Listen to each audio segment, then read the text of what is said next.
Shalom, family. This your boy Jesus DiCaprio, Now Valley Hebrew, aka Yah'shua living now. God love us hood niggas connected Jesus on the cross with the crook nigga. Now I'm doing this. It's called Warning Shots of Garfield Reed and the Butter Knife Squad. Now check this out, Garfield. You run around saying this and that, screaming this and that, this and that, third about the scriptures. You know what you've been propagating, man. I told you pair stuff. I told you that a long time ago when we did the Igbo debate. I told you pair stuff. We debated for over 2.5 hours. The brother Arcee Blackstone, he put up 22 minutes of it, and in that 22 minutes you failed horribly. You get what I'm saying? So imagine what that 2.5 was gonna look like if it would have been uploaded. And I told you paired in that one, and I proved it, and I'm gonna prove it again. And don't get me wrong, the brother Garfield is a great scholar. I respect the scholarship. But I don't know what came in the brother. The brother just so thirsty to disrespect the scriptures and attack the scriptures that he tripping over his own shoelaces. You understand what I'm saying? Now, this is called warning shots because I'm lining up, but next time I'm gonna tighten up. You get what I'm saying? I'm gonna break down a little bit of this information this brother just did in this video. Garfield put this video out, and he was making a bunch of bogus claims in this video. So I'm just giving you a warning that I can break this whole video down segment for segment and tear your ass up on each motherfucking point. You get what I'm saying? Because ain't no light in you, man. You feel me? You in this shit for the wrong things, King. And I told you, humble yourself. Get off that pride, and I'm about to show you right now. Like I said, God love us hood niggas connected Jesus on the cross with the crook nigga. Let's go, man. First, I'm gonna play this video. Listen what this silly dude says, and I'm about to cut him up. All praise be to the Most High, man. Let me cut this dude up. Let's go. I'm gonna play this video of his, right? And then he about to get cut up. Let me share it, family. This the video he did. Now, like I said, I respect his scholarship, Garfield. When you dealing with economics and things of that nature, man, I love you, man. Stick to building people credit, man. You know what I'm saying? This ain't your lane, though, man. You get what I'm saying? And I don't know what made you do it, but let's get it. Let's go. Let's play this brother video. Check this out. Present it to everybody real quick. Let's present it. Let's go. See my screen? Can you guys see my screen? Yeah. All right. My screen says, right, the healing pool in John 5. And this is not to down your Bible. I am so dangerous because of the information that I have and know about the Bible, why it's fake. Notice he said he dangerous. Okay. All right. Not special. Anybody can know this information. Called, what's it called? It's another Messiah, 13 Messiahs around. In John 5:2-3 describes a 5-sided healing pool in Jerusalem. Modern archaeologists dug in the spot described by John, and it was proven to be accurate. The pool is there! Exclamation mark. Christian historicity indicated. Nope. The problem is, this pool of Bethesda was constructed after Hadrian. One problem that I see already. You screaming this pool, singular. That's a problem already. You say it was constructed by Hadrian, listen to it. So John had to be describing a structure built after the year 135. So ladies and gentlemen, look at what we have right now. We have a pool that's confirmed, that's in the Bible, but archaeologists prove that it was built after King Hadrian, or the Emperor Hadrian, who ruled from 135 AD. He said Hadrian ruled from 135 AD. He said Hadrian ruled from 135 AD, and we got a pool. Remember, singular. Let's deal with this. Now, in writing at the time in the first century, because this pool wasn't built yet. John couldn't be writing in the first century because this pool wasn't built yet. Oh, really? Let's see. The pool of Bethesda, he's saying, wasn't built yet. Let's see. Do you see what the dagger is? Is it clear? All right, let me continue. We don't see what the dagger is, and it ain't clear. Let me continue. Let me show you what's really going on. Let me show you what's really going on. Garfield ain't gonna show y'all this. He ain't gonna show y'all this. You understand? Let me show you what's really going on. Let me make sure I'm still sharing for the family. Let me blow it up a little bit for the family. Garfield ain't gonna show y'all this. You understand? He ain't gonna show y'all this.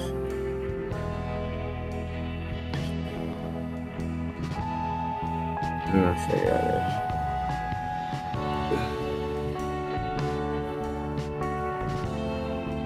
Now, let's deal with the plurality of it real quick. Do you see my cursor? The two pools of Basada, as confirmed by recent archaeological work, were a major facility to achieve ritual purity. So we see a system right here, two pools. Right? This pool wasn't built until, stop it. It says the architecture of the pools, plural, of Basada as it was from the 2nd century BC until the Imperial Roman conquest in 70 AD met exactly those requirements. Ritual bathing or cleansing took place only in the southern pool of the mikveh. A series of steps and landings extended across, keep in mind, a series of steps and landing extended across the entire width of the pool, like countless others in the region. These steps and landings, because they considerably diminish the volume of water storage capacity, indicate that the southern pool of Basada was no simple water supply structure. The steps were designed to accommodate large numbers of people so they could stand comfortably and obtain continuous access for immersion, even as the water level gradually fell through the dry season. So we have people all around it, like you see at the Ganges River in India. Stop. Let's keep going. Let's get some more. Let's get some more. Let's get some more. It says this. In any case, the reference in the Gospel of John to 5 porticos is consistent with the archaeological reconstruction of the site here at that period. There are 2 slightly irregular quadrangular pools surrounded by remains of 4 columns. Quadrangular is like a four-sided pool surrounded by remains of columns and covered porticos, with a central portico dividing the 2. And so the 4 perimeter porticos plus the central portico do in fact make 5 porticos. The reference in John's Gospel generally conceded to be the last of the 4 Gospels to be written to the existence of the sheep pool. In the present tense is particularly notable. Check this out. The pools of Basada were along the main axis of attack by the Imperial Roman legions in 70 AD. Any structure on the north perimeter of Jerusalem, especially those near the temple where resistance was fiercest, were torn down or filled by the Romans during the campaign against Jerusalem as a matter of military expediency. In the aftermath of the campaign, of course, the entire city was systematically destroyed. So the casual use of the present tense in reference to the sheep pool with an accurate description of its features that was subsequently obliterated appears to set an upper limit to the date of production of the Gospel of John, and at a considerably earlier date than a number of recent theories placed it. It says, excuse me, family, it says if this limited date is correct, then John and all the earlier Gospels were written by eyewitnesses to the events described, and their accounts circulated to audiences among whom for many of the events were within living memory. Check that out. It's all in this fact. Eyewitness accounts. Because the scriptures bear witness, the archaeology bear witness to the scripture. Right? Check this out.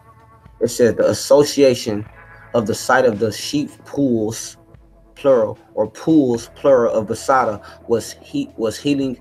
Basada with healing was maintained after the Imperial Roman conquest. After the Bar Kokhba revolt from 132 to 136 AD, the Roman Emperor Hadrian decided to rebuild Jerusalem in the image of a Greco-Roman city. As a young man, Hadrian was so fond of Greek literature that he was given the nickname Graeculus, or Greekly.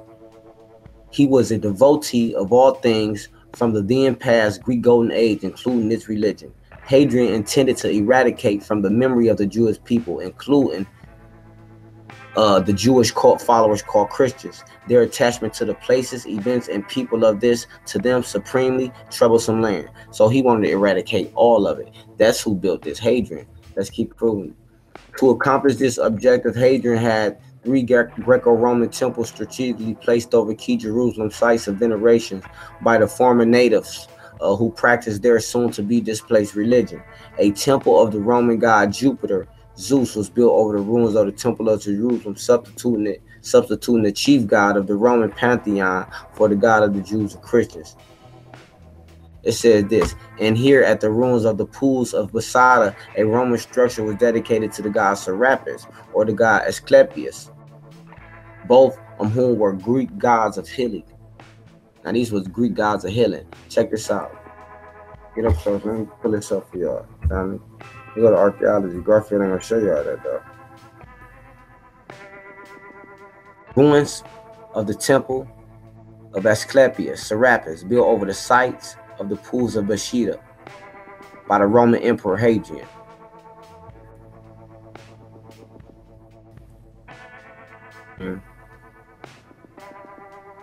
Bring out the archaeology on you. Uh-oh. Pools of Bethesda. Uh-oh.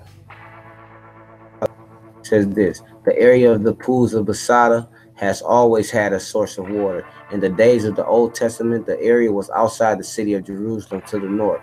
It had a large pool that shepherds used to use and was called the sheep's pool. It said the gate of the north side of Jerusalem was thus called the sheep's gate. In 700 BC, a dam was built to turn the spring into a reservoir that would collect rainwater, which would then be channeled into the city. The area was associated with sheep sacrificing in the temple because of its proximity to the temple. You see that? And that's in the 8th century. Where his archaeology at? Garfield ain't show y'all none of that? Oh, he just preached to y'all, huh? Yeah, that's what Garfield did. He just preached. Check this out.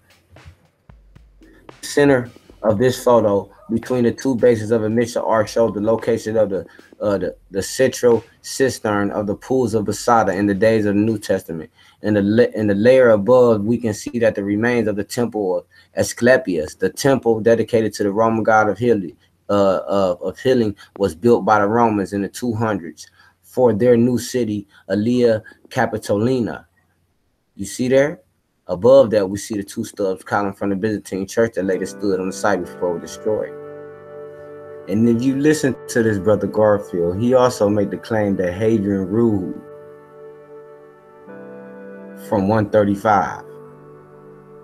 This brother's out of control. Hadrian didn't rule from no 135. He ruled from 117 and 139. This shows that nothing about the people he's bringing up. He's arguing. Now, and then you have Antonio Pius coming and building after that there. So Garfield doesn't know nothing about the people he's talking about, but let me show you this the most erroneous claim he made. And this is sad because I respect Garfield's scholarship, as I said before. But when he did this, it just made me say, man, listen. If you that ignorant, and the people you dealing with is that ignorant to not fact check you, y'all worse than the Christians y'all claim to be correcting. You get what I'm saying? This dude pulls out a Bible verse that ain't even in the Bible. He lies on the scriptures. Listen to him, and I'm about to cut him up bad. Like I said, Garfield, this is a warning shot. You shouldn't have been doing all that hollering, man. Every time you try to come up against the Most High, as I said, you're gonna fall flat on your face. Now listen to this bogus nonsense. We already chopped that Hadrian stuff up. He don't know what the heck he's talking about. Now listen to what else he says. Listen to this, family. Now, he described the structure built after the year 135, which puts Jesus' disciple John at a time century after Jesus' death. Moreover, the pool was supposedly for healing the sick and the lame and washing sheep. But it seems that both sheep and humans might have problems. That's 13 meters, which is 40 feet deep. A diseased angel apparently waded or swam there, contaminating the waters.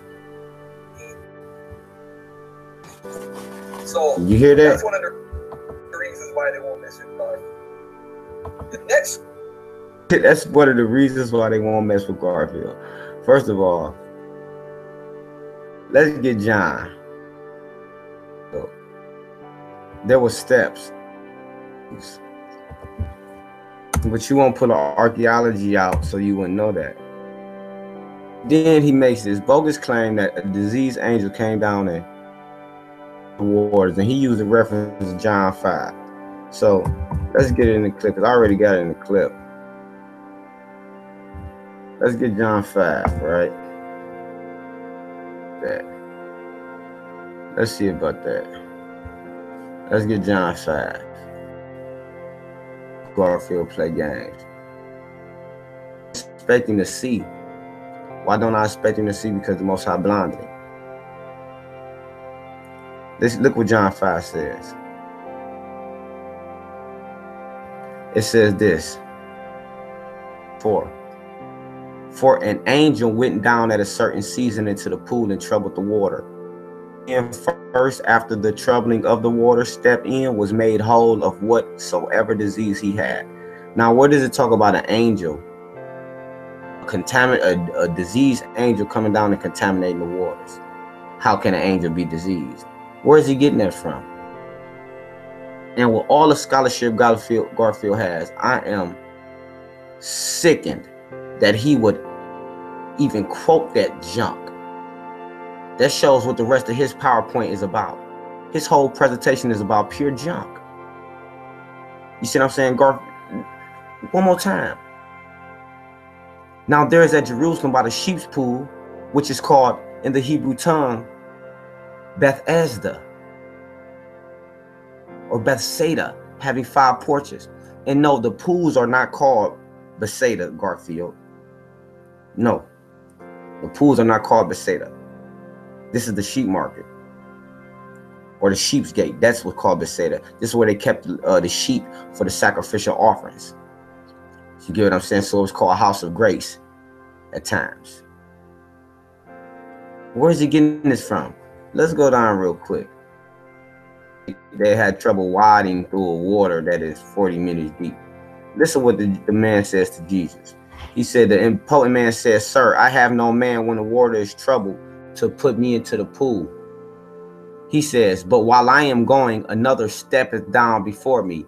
He has no man to put him in the pool, and another man steppeth down before him." Ain't nobody diving in no pool head first. That's what you call daggers, okay? You understand what I'm saying to you?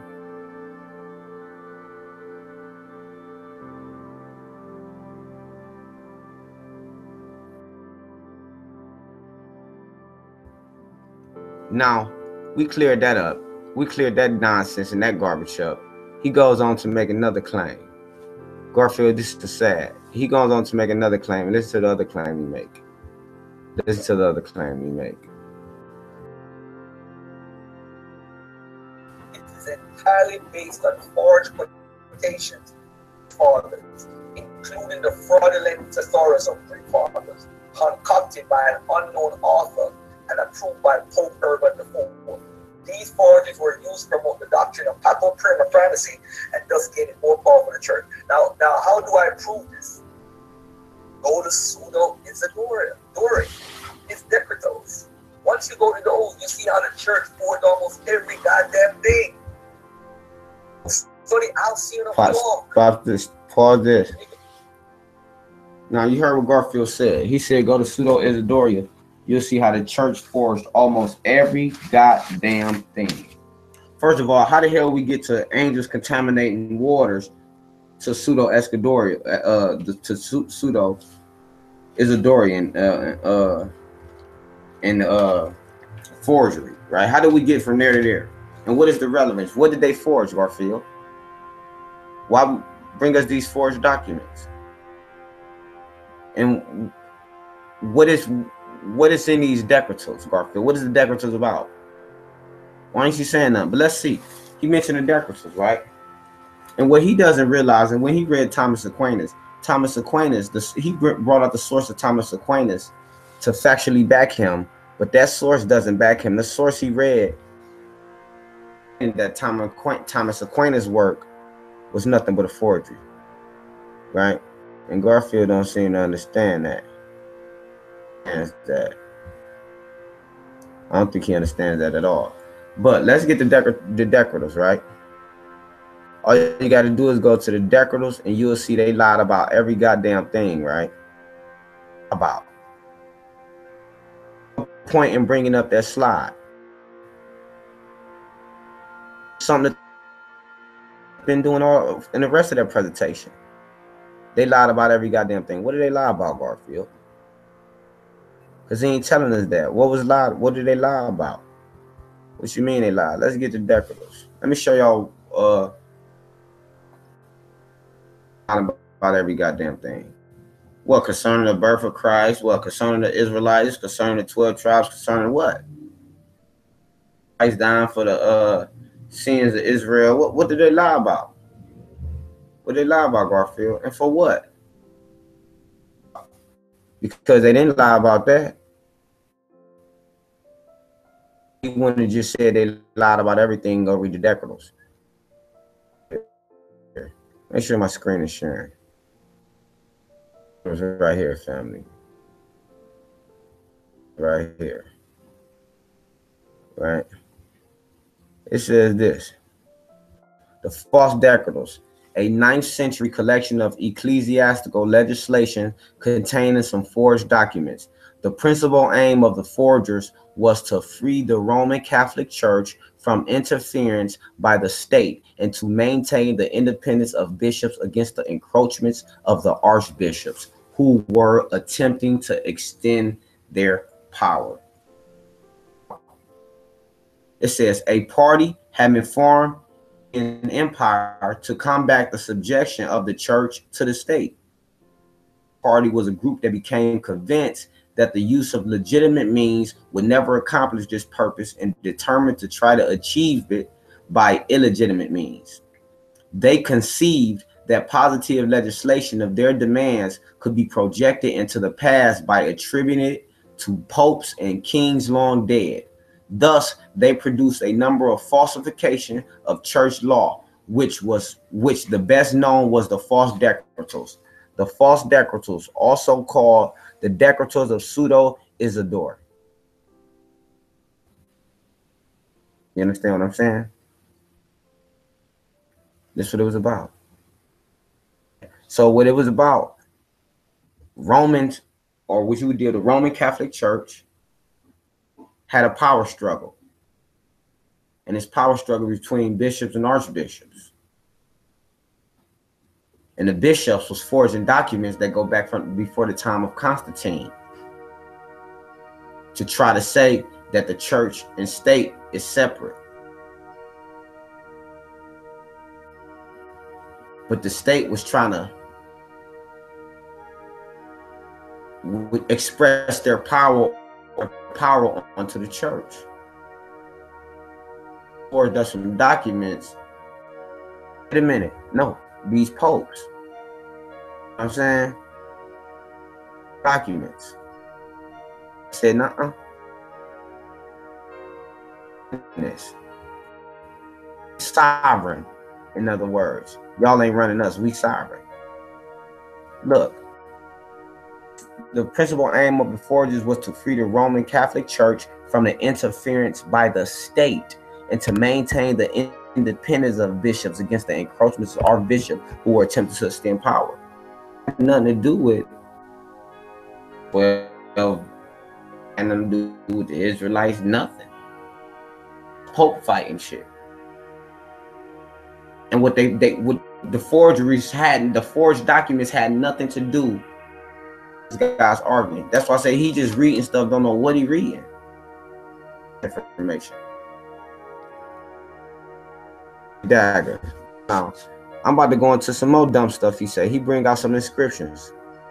So they deleted it. Look at what they did again in the Codex Sinaiticus. is the oldest New Testament that we have. It right here. See that? The H. Right? Uh-oh, there it go again. They deleted the H. Will somebody please tell that man that's not an H, it's it makes the A sound as in lay? It's not an H. That's not our English H. That's not a Greek H. It's not a Latin H. It's no type of H. Can anybody say daggers? A couple scriptures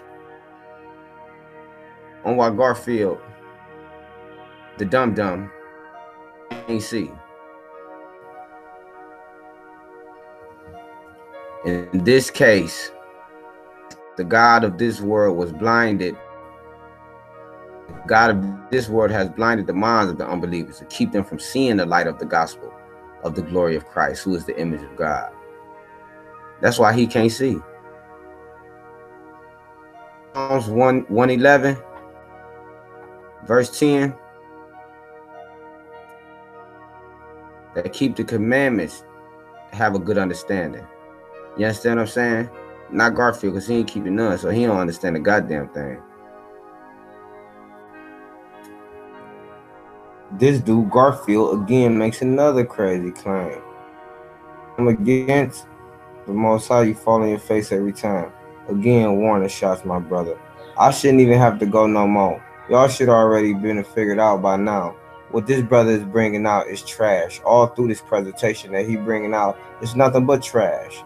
And the brother had the nerve to say Josephus is a forgery, right? But then he uses Josephus as a reference. But don't use the documents that Josephus supposedly forged to prove his point. Where's the documents Josephus forged as a reference? Why are you using Josephus? Right? Let's listen to the claim. And let's chop it up. Here we go. 2 different birthdays. According to Matthew, he was born during of Herod the Great. According to Luke, Jesus was born in the 1st century CE, while Quirinius was governor of Syria.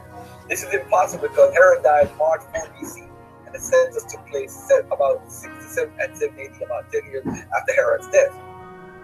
Manipulated the text to mean this was the first census while Quirinius was governor, and that the first census of Israel recorded by historians took place later. However, the literal meaning is this was the first census taken while Quirinius was governor. In any event, Dum just say the same thing. Manipulate the text to mean this was the first census while Quirinius was governor. In it says, however, the literal meaning is this was the first census taken while Quirinius was governor. Dum just said the same thing. Let's keep going. Not governor of Syria until well after Herod's death. All right, let me look at something real quickly here. So no. Oh no. Where you think you're going? Where you think you? Oh no, where you think you're going? Where you think you're going? You think you're just gonna fly past that, huh? Right? Let me show you something. Let's get it. Let's chop that up real quick. The earliest historical accounts we have of Quirinius come from an inscription found in the Pisidian Antioch, known as the Res Gestae, the deeds of Augustus Caesar by Augustus. The inscription places him as consul in 12 BC. This position was attained by only 2 prominent Romans every year, and they governed as Roman heads of state. The inscription reads as follows: a great crowd of people came together from all over the world, all over Italy, to my election, more than had ever gathered before, when Quirinius and Gaius Valgus were consul. See him being consul as early as 12 BC. By no means a small figure in Roman politics or his association with Augustus, Tiberius, and with Caius Caesar. So respected was Quirinius to the Caesars that upon his death in 22 AD, Tiberius honored him before the Senate. The following is his tribute as recorded by Tacitus. And it says this: around this time, Tiberius, requested that the Senate pay tribute to the death of Quirinius with a public funeral. A tireless soldier who had, by his faithful service, became consul during the reign of Augustus. He became consul during the reign of Augustus. And the homonendenses in Cilicia, right? And listen, the province of Syria, right, was appointed to be an advisor to Caius Caesar in the government of Armenia, was in Syria, the Syria region. Caius was the son of Augustus and was sent to administer Syria as an imperial legate around 1 BC. He was then wounded nearby in Armenia in 3 AD and later died the following year, as well as being an advisor to Tiberius when he was at Rhodes, the island just off the coast of Asia, somewhere between 6 BC and 2 AD. The Roman emperor spoke of these things before the entire Senate and praised Quirinius for his excellent service, while he criticized Marcus Lollius, whom he blamed for teaching Caius Caesar the traits of being disobedient and divisive. But most of the citizens were not fond of the memory of Quirinius because of his involvement in the events surrounding Lepida, whose account I have previously mentioned, as well as the harsh and dangerous powers he held during his last years in office. Tacitus, the Annals of Tacitus, Book 2. This account of Tacitus proves that Quirinius was governing militarily in the area of Syria way before becoming the civilian governor of Syria and taking a second census in Judea in 6 AD, as recorded by Jewish historian Josephus. Inscription which surfaces in the late 1600s, known as the Aemilius Secundus inscriptions, also mention Quirinius governing Syria as well as ordering the census. The inscription reads as follows: Aemilius Secundus from Palatine with honors. He was decorated in the camp of divine Augustus under Quirinius, legate of Caesar in Syria, perfect of the first Augustan cohort, perfect of the Navy second cohort, commanded by Quirinius to conduct a census of the district of Bapima, 117,000 citizens. He was also sent by Quirinius to capture the fortress of the Syrians in the mountains of Lebanon, right? It says this, and this is the story: Inscriptiones Latinae Selectae, number 2683. The inscription shows that the authority of Quirinius in Syria extended to areas south of Syria as well, such as Ithera, which lays, or Ithra, which lays just north of Galilee. Excuse me, family. It also states that Quirinius governed as an imperial legate from Syria and was thereby given authority by Rome to conduct any census to be taken nearby the provinces. That's right.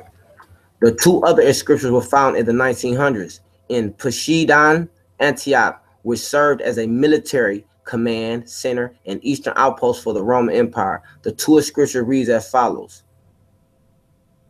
C.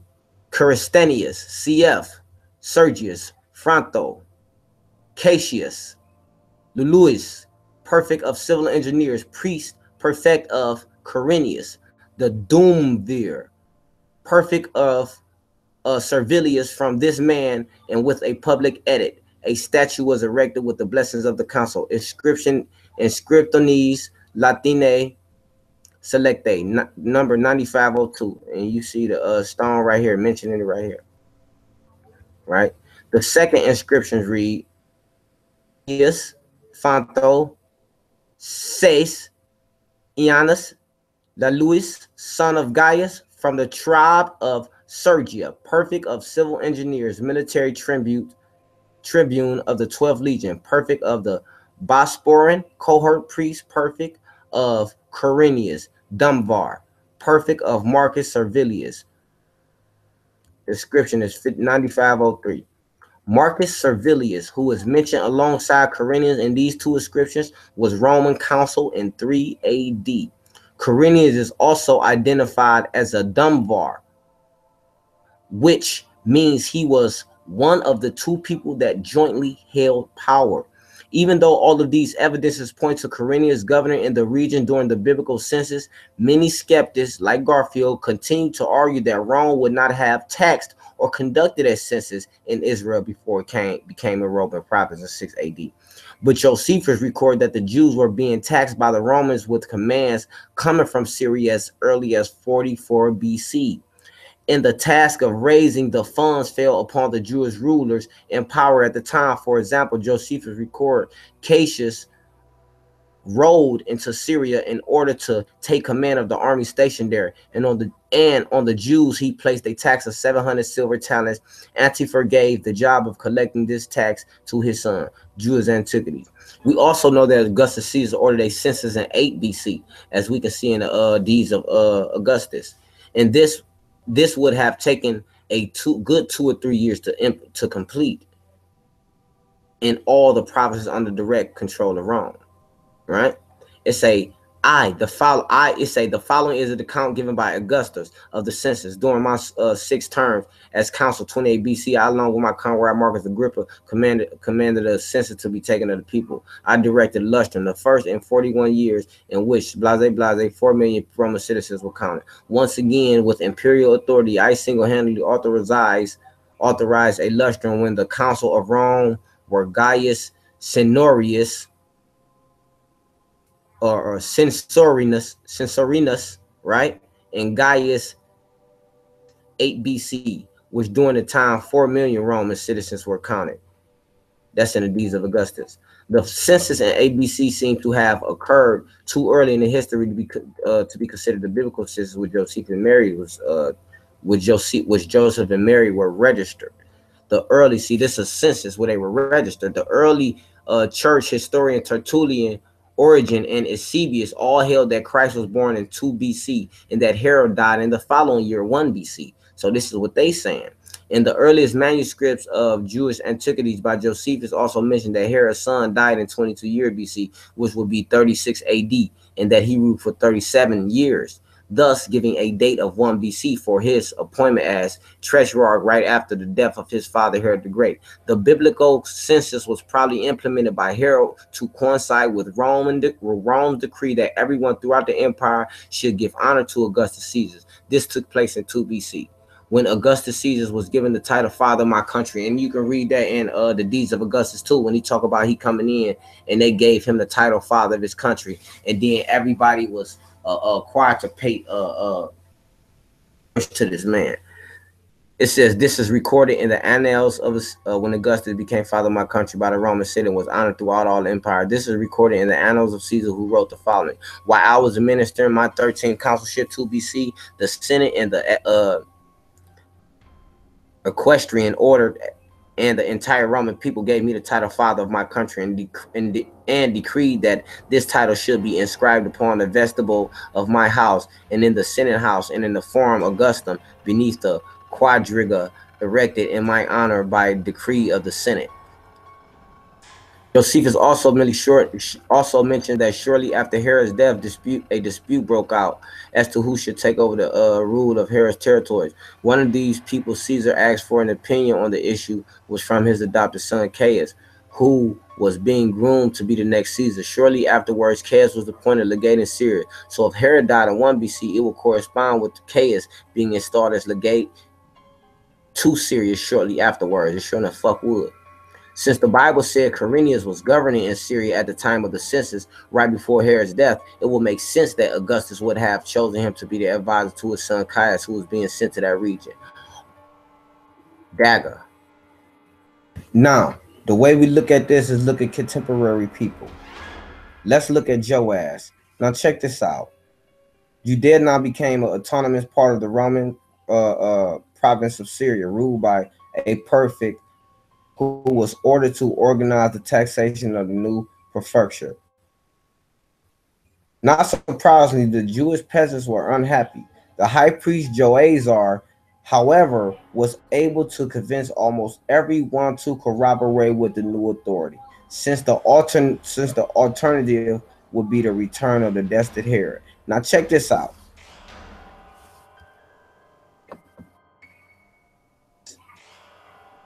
in the days when Quirinius was taking his census, Joash was high priest. Against the people, the Jews, to go along with it. But some still was like, nah, man, hell no. Nah. Because they were being taxed. King Herod was done with his construction. They didn't have no work, but they were still being taxed, so they was mad.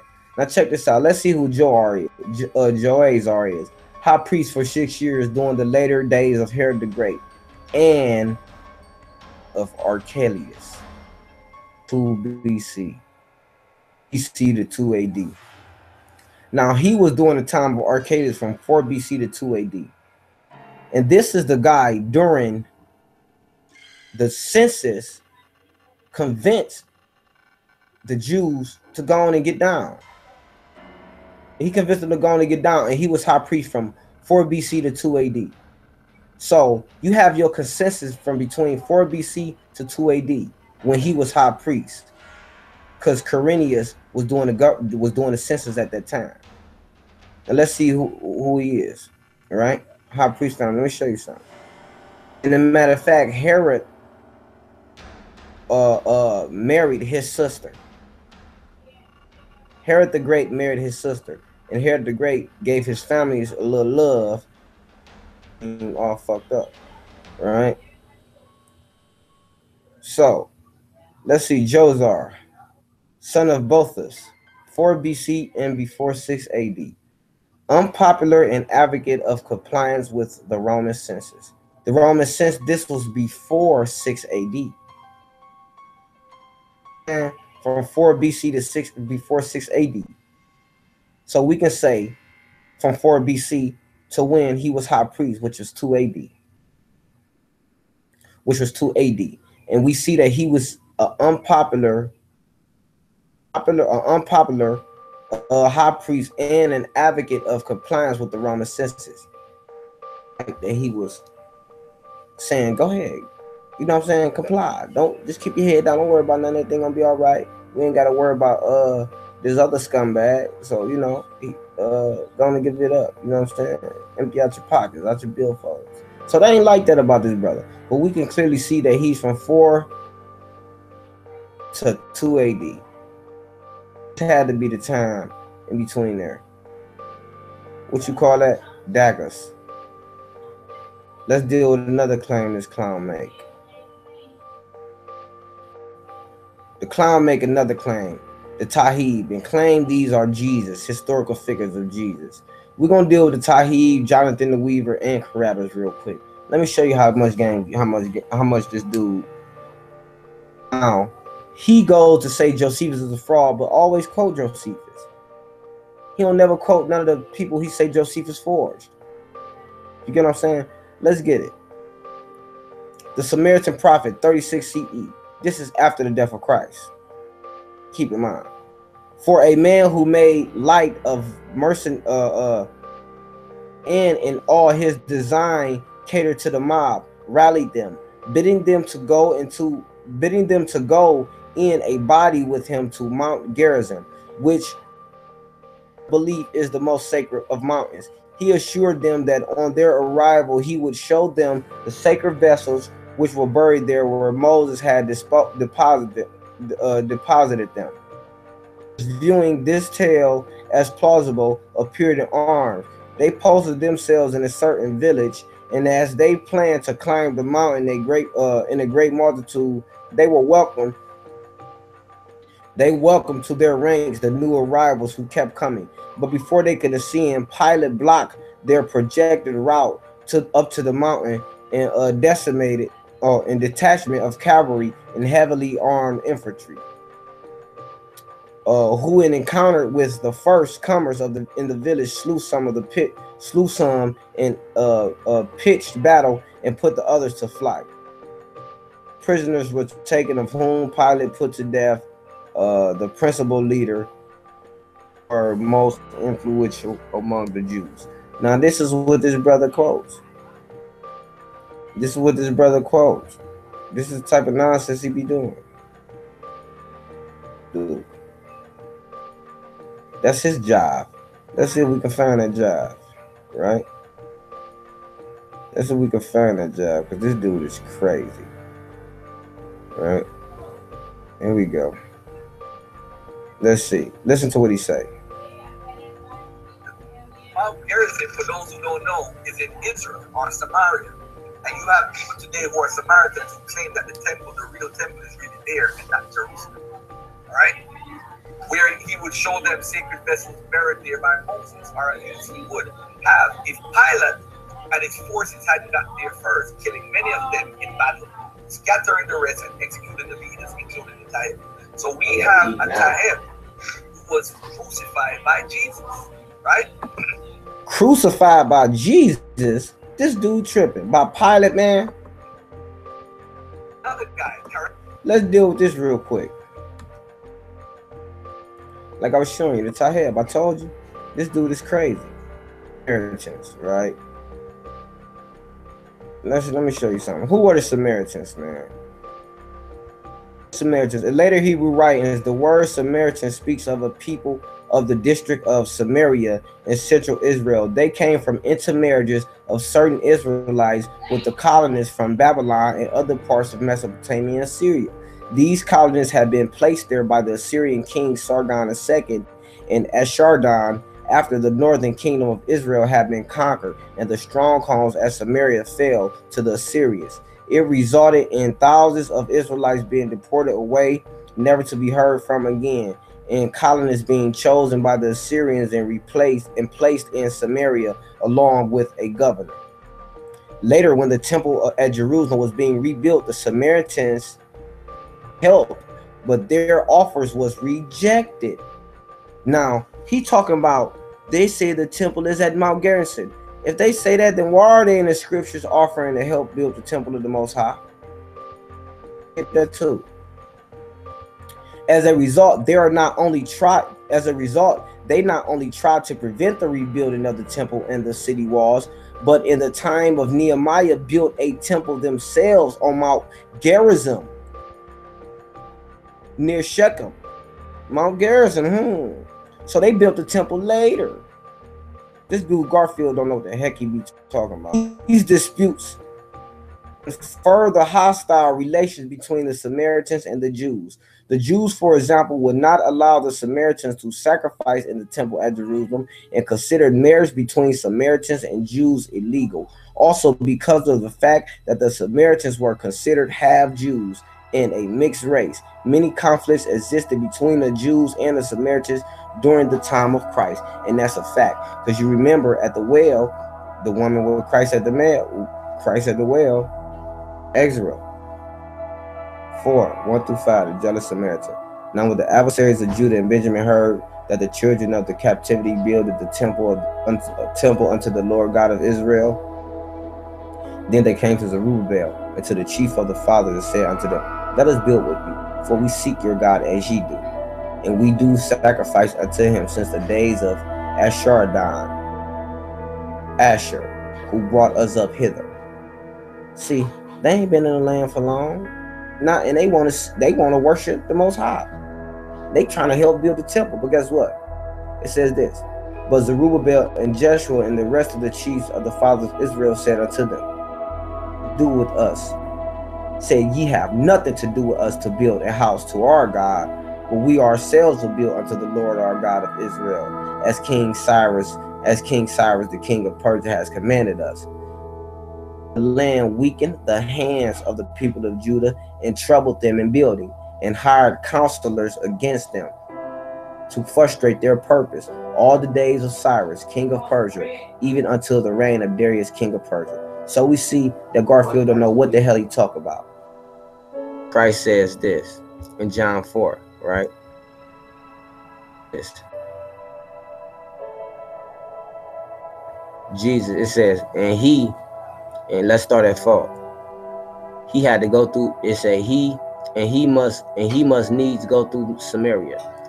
Then cometh he to a city of Samaria, which is called Sychar, near the parcel that Jacob gave to his son Joseph. Watch. Now Jacob's well was there. Now check this out. Came a woman of Samaria to draw water. Jesus said to her, give me water. Now look what the Samaritan woman said. Then said the Samaritan woman unto him, how is it that you, being a Jew, ask to drink of me, which I am a woman of Samaria? For the Jews have no dealings with the Samaritans. The woman said unto him, watch what the woman say. She said, our fathers worshipped in this mountain, and ye say that Jerusalem where man ought to worship. What mount she talking about? She talking about Mount Gerizim. This is one of the Samaritans whom our fathers worship, and then my wife of Christ tell her, woman, believe me, the hour coming with ye, when ye shall neither in this mountain nor at Jerusalem worship the Father. Worship ye know not what. We know what we worship, for salvation is of the Jews. Now, he was telling her, wrapped up in that nonsense. Jonathan the Weaver. Like I told y'all, Jonathan the Weaver, right? This is 73 BCE. This is way after the birth and death of Christ. You get what I'm saying? This is almost 50 years after the death of Christ, right? Again, the source of Josephus. But here, he ain't got no sources on this page. Jonathan the Weaver, yet another Moses-like Messiah who convinced a throng to follow him into the wilderness with promises. Because I'm going to deal with it. Father of Alexander described this madman. Oh, matter of fact, he skipped Jonathan the Weaver. And I'm going to show you why. He goes right to the rabbis. So, let's hear it. Who was forced to become a mock king by a street mob in ways that eerily parallel Christ's mockery by the Roman guards in the gospel. So he went to Carabbas, Jonathan the Weaver. Let me show y'all. This dude's tripping, man. Let me cut this up real quick. Jonathan the Weaver. Let's see. After destruction of the temple, the rebels, the Dagger Man did not stop their activities. Dagger. Shouts out to Guerrilla Hebrew. Madness of the Sakari, like a disease, reached as far as the cities of Cyrensia, because one Jonathan, a vile person, and by trade a weaver, not a carpenter, a weaver, came thither and prevailed with no smaller number of the proper sort to give ear to him. He led them into a desert upon promising them that he would show them signs and apparitions. Greatest dignity among the Jews of Cyrene informed Catilius, the governor of the Libyan Penopolis, and marched into the desert, and of the preparation he had made for it. So Catilius sent out after him both horsemen and footmen, and easily overcame them because they were unarmed. Some were slain in the fight, but some were taken alive and brought to. As for Jonathan, the head of this plight, he fled away at that time, but upon a great, very diligent search, which was made all the country over for him, he was last taken. Now Garfield, this ain't got nothing to do with Christ. What this is the brother who the Roman guard thought was Paul. Let's prove that right now. And that's way after the death of Christ, right? Eusebius, church history, Constantine, oration and praise of Constantine. Check this out, right? After other matters, he proceeded as follows. But the Jews were afflicted with a greater plague than those by the Egyptian false prophets. With a greater plague than these by the Egyptian false prophet. For there appeared in the land an impostor who arose, and they call him an impostor, who aroused faith in himself as a prophet and collected about 30,000 of those who he had deceived and led them from the desert to the so-called Mount of Olives, which he had prepared to enter Jerusalem by force and to overpower the Roman garrison and seize the government of the people, using those whom made to attack him as bodyguards. But Felix anticipated his attack and went out to meet him with the Roman legionaries, and all the people joined in the defense, so that when the battle was fought, the Egyptians fled with a few followers, but most of them were destroyed or taken captive. Josephus relates these events in the second book of his histories, but it is worthwhile comparing the account of the Egyptian given here with that contained in the Acts of the Apostles. In the time of Felix, it was said to Paul by the centurion in Jerusalem, the Roman guard in Jerusalem, when the multitude of the Jews raised a disturbance against the apostles. He who was before these days made an uproar and led out into the wilderness 4,000 men that were murdered, which took place in the time of Felix.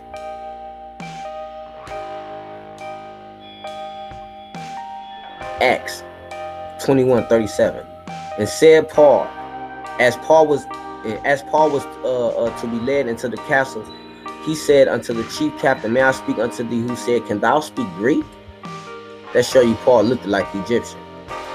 Art not thou the Egyptian, that Egyptian which before these days made us an uproar and led us out into the wilderness 4,000 men that were murdered? But Paul said, I am a man which am a Jew from Tarsus, a city in Cilicia, a citizen of no mean city. And I beseech thee, suffer me to speak unto the people. So we see, and it says, and when he had given him license, Paul stood on the stairs and beckoned with the hand unto the people. And when there was a great silence made, he spake unto them in the Hebrew tongue. That's a dagger. We cut that up. We cut that up. Carabbas. Who was Carabbas?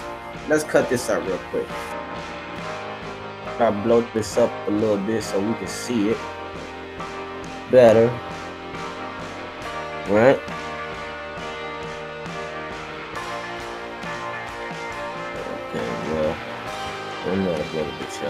Well, let's just get it. Philo reports on the violent and confrontational politics of the Egyptians of his day, of the Egypt of his day, particularly the 30s AD. Alexandria was sharply divided between Jewish and anti-Jewish factions. When King Herod Agrippa visited Alexandria about 40, the Jews showed their vigorous support for him. The anti-Jewish party, though, staged a bizarre demonstration to mock the king. Yep. There was a certain madman named Carabbas. This man spent all his days and nights naked in the roads, minding neither cold nor heat, the sport of idle children and wanton youths, and they driving the poor wretch as far as the public gymnasium, and settling him up there on high that he might be seen by everyone, flattened out a leaf of papyrus and put it on his head instead of a diadem, clothed the rest of his body with a common doormat instead of a cloak. And instead of a scepter, they put in his hand a small stick of the native papyrus, which they found lying by the wayside, and gave to him. And when, like actors in theatrical spectacles, he had received all the insignia of royal authority, and had been dressed and adorned like a king. The young man bearing sticks on their shoulders stood on each side of him instead of bearing spears, in intimidation of the bodyguards of the king. In the mission of the bodyguard of the king. And then others came up, some as if to salute him, others making as though they wished to plead their cause before him, and others pretending to wish the consult with him about the affairs of the state. Others pretending to wish to consult with him about the affairs of the state. So it was a mock. It was a mock. It's all a mock. And this brother don't know that, man. They're from look up Philo Carabbas of Alexandria. Look that up. From the multitude of those who were standing around, there rose a wonderful man calling out, Morris. And this is the name by which it is said that they call the king among the Syrians, for they knew Agrippa was by birth a Syrian, and also that he was possessed of a great district of Syria, of which he was sovereign. Stop playing games with the information, man. Shots. Warning shots. Stop playing.